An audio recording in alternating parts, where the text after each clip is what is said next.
घर में कोई भी भोजन बना हो, कैसा भी हो, रूखा सूखा हो, नमक रोटी ही हो,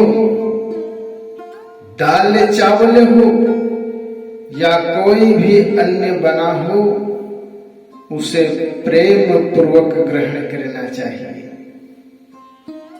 वो अन्य देवता हैं जो हमारी भूख को मिटाते हैं और हमारे पेट को भरते हैं। ऐसे अन्य देवता को प्रणाम करके उन्हें ग्रहण करना चाहिए और भगवान का धन्यवाद करना चाहिए कि हे प्रभु, आज आपने अन्य देवता को भेजकर मेरी भूख को मिटा दिया। आपका धन्यवाद है। अरे, एक चिड़िया जब भी अपना भोजन ग्रहण करती है तो आपने देखा होगा वो बार बार अपने सर को झुकाती है और सर को झुका कर प्रभु का धन्यवाद करके भोजन को ग्रहण करती है। यह क्रम जीवन भर उसका चलता रहता है। उस छोटी सी चिड़िया से हम इंसानों को भी सीख लेनी चाहिए कि एक पक्षी यदि भोजन को ग्रहण करने के लिए बार बार सर को झुकाकर भगवान का धन्यवाद कर सकती है, तो क्या हम इतने बुद्धिजीवी होकर प्रभु का धन्यवाद नहीं कर सकते? यदि हम भगवान का धन्यवाद नहीं कर सकते तो भोजन ग्रहण करने का अधिकार हमें नहीं है।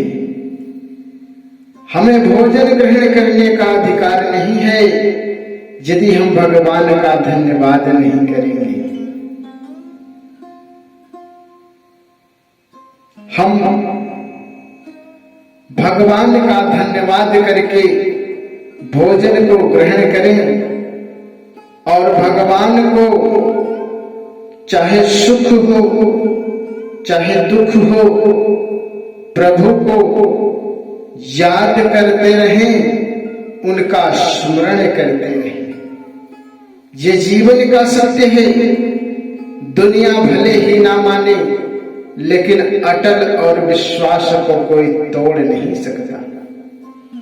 जो अटल है, जो सत्य है, उसे कोई मोड़ नहीं सकता, उससे कोई बच नहीं सकता। यदि किसी से हमारी दोस्ती है, मित्रता है, तो हम मिलते मिलाते नमस्कार अथवा राम राम राम दुहाई अपने सगे संबंधियों से हम करते रहते हैं। किसी से प्रेम है, लगाव है, जान पहचान है, तो आते जाते नमस्कारी और दुआ आपस में हम करते रहते हैं। जब यहां व्यवहार काम करता है तो परमात्मा के पास क्यों नहीं करेगा? व्यवहार ही, एक दूसरे का पहचान ही जीवन में सफल बनाना भी उसी की देन होती है। यदि किसी से जान पहचान है तो अवश्य ही यदि उनके यहाँ कोई काम पड़ गया जिसे हम जानते हैं तो सहर्ष यह कहेंगे कि उस आदमी को तो मैं जानता हूं, उसे मैं पहचानता हूं, वह भी मुझे जानता है, इसलिए यह कार्य मैं उसके पास जाकर करा लूंगा। क्योंकि जब भी वो मिलता है, मुझसे नमस्कार करता है, उससे मेरी जान पहचान है, इसलिए मैं कोई भी कार्य उससे होगा तो अवश्य करा लूंगा,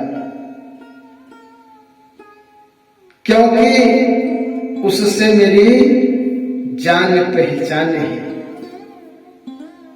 यही सत्य है मित्रों, यही सत्य है कि यदि हमने इस जीवन में मनुष्य के तन में प्रभु का स्मरण नहीं किया तो समझ लेना कि हम मनुष्य नहीं पशु के समान हैं। क्योंकि यदि हम अपने सुख अथवा दुख में प्रभु का नाम लेते रहेंगे तो एक दिन जब प्रभु से हमारा काम पड़ेगा, जब अंत समय में हमें प्रभु के दरवाजे पर हमारी आत्मा दरवाजे पर पहुंचेगी तो प्रभु भी जान जाएंगे कि यह तो वही है जो मेरा स्मरण करता था। ऐसा ना हो कि हम अपने में ही मस्त रहें और अंत समय में जब प्रभु के चरणों में आसीन होने का समय आए तो हमारा सर भी झुक जाए कि अरे मैंने तो जीवन भर प्रभु का नाम ही नहीं लिया, उनका स्मरण ही नहीं किया, उन्हें जाना ही नहीं, तो किस प्रकार से अब अंत समय में मैं प्रभु के चरणों में कैसे आसीन हो जाऊं, कैसे उनके चरणों में चला जाऊं। ऐसा ना हो, समय रहते प्रभु का स्मरण भी जीवन में बहुत जरूरी होता है।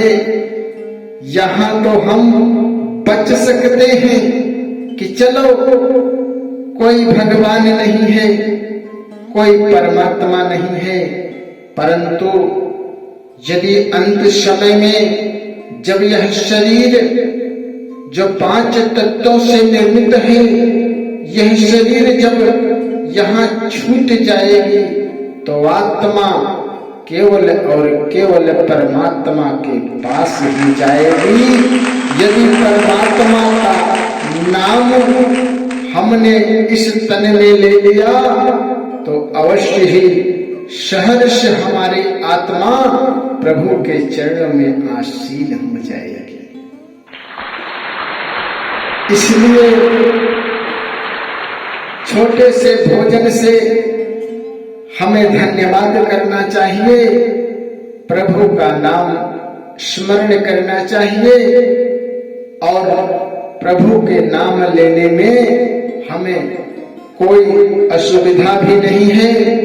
सुबह शाम थोड़ा सा प्रभु का नाम यदि ले लिया जाए तो जीवन में भी अपने कभी कठिनाइयों का सामना नहीं करना पड़ता। हमें अंत समय के लिए प्रभु का ध्यान अवश्य करना चाहिए, क्योंकि सत्य को कोई डिगा नहीं सकता। जो सत्य है उसे कोई मिटा नहीं सकता। इसलिए अपने इस समय में थोड़ा सा समय यदि प्रभु के चरणों में हम दे सकें तो इससे बड़ा यह मनुष्य तन बड़े ही भाग्यशाली होते हैं वो लोग जो मनुष्य का तन पाते हैं।